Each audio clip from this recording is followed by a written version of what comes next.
Chairman साहब गलत बोल रहे हैं। आज कोई चर्चा नहीं हुई। आज बुलडोज किया गया है, वोटिंग की गई है, प्रोसीजर को बाईपास किया गया है, अनडेमोक्रेटली और डिक्टेटोरियल तरीके से इसको बिल को पास करने की कोशिश की गई। हम लोगों ने हर चीज़ पे अपोज किया क्योंकि हमको लग रहा था कि जो अमेंडमेंट्स ये लाए हैं ये बहुत बायस्ड और इल फ्रेम्ड हैं और बदमाशी करने के लिए मिस्चीवियस अमेंडमेंट लाए गए हैं वक्फ के लिए। अगर वाकई में इनके अमेंडमेंट्स में ट्रांसपेरेंसी रहती, डेवलपमेंट के लिए कुछ होता, अगर कुछ लकूनेस हैं उसको प्लग करने की अगर बात होती तो 95% स्टेक होल्डर्स जो आए थे उन्होंने इन अमेंडमेंट्स को अपोज किया। 4-5% जो कम्युनल ऑर्गेनाइजेशंस को बिलोंग करते थे, जिनको वक्फ के बारे में कोई नॉलेज नहीं थी, सिर्फ सरकार के द्वारा लाए गए बिल को जो मदद करना था, जो सपोर्ट करना था, वो लोग 4-5% आए थे जिनको जबरदस्ती बुलाया गया था, जो स्टेक होल्डर्स नहीं थे तो वो 5% थे। 95% इस बिल का अपोज किए हैं। जब 95% इस बिल का अपोज किए हैं तो आप कैसा कह सकते हैं कि बिल में बिल सुधार लाने के लिए है, बिल ट्रांसपेरेंसी के लिए है, बिल डेवलपमेंट के लिए है, बिल लैकुना प्लग करने के लिए है। एक पॉइंट नंबर 1 है, कोई भी जेपीसी बनती है जेपीसी में जब बिल जाती है पहले जो कंसर्न मिनिस्ट्री है वो प्रेजेंटेशन देती है। वो कंसर्न मिनिस्ट्री प्रेजेंटेशन देने के बाद में स्टेक होल्डर्स को बुलाया जाता है।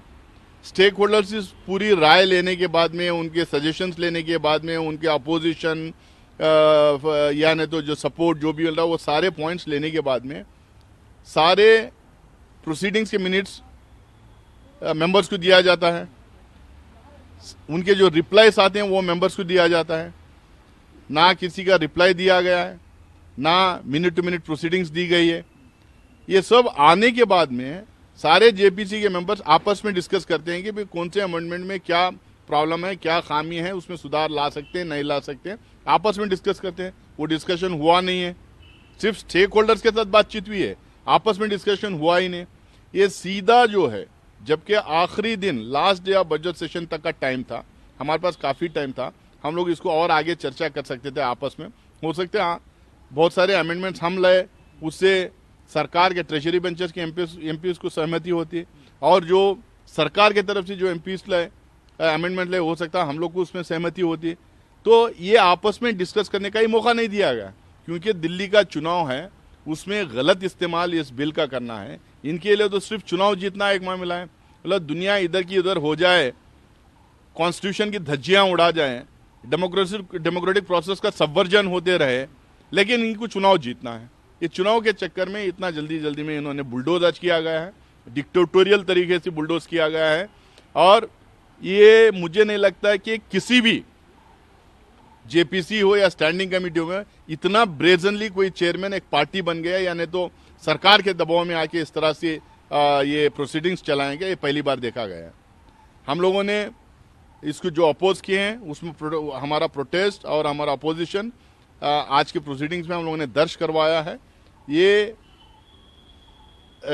जो प्रोसीजर्स इन्वॉल्व होते हैं जेपीसी में रिपोर्ट को अडॉप्ट करने के, सारे प्रोसीजर बाईपास करके बुलडोज करने की कोशिश की है। यही इनका तरीका है, क्योंकि इनको पता है अगर मिनट्स की कॉपी हम लोग को मिल जाए, यानी रिपोर्ट की कॉपी हम लोग को मिल जाए, यानी तो जो रिप्लाई स्टेक होल्डर्स ने भेजा था, जो सवाल हम लोगों ने पूछा था उनसे, वो उसकी कॉपी अगर मिल जाए तो फिर ये कोई इसमें एक भी अमेंडमेंट इनका पास नहीं होगा, एक भी अमेंडमेंट इसका इनका बचा नहीं। इतना विरोध उसमें हुआ था, उसके बावजूद भी सरकार जो है, क्योंकि ये अथॉरिटेरियन सरकार है, ये डिक्टेटोरियल सरकार है, तो ये सरकार बुलडोज करने का काम आज की है।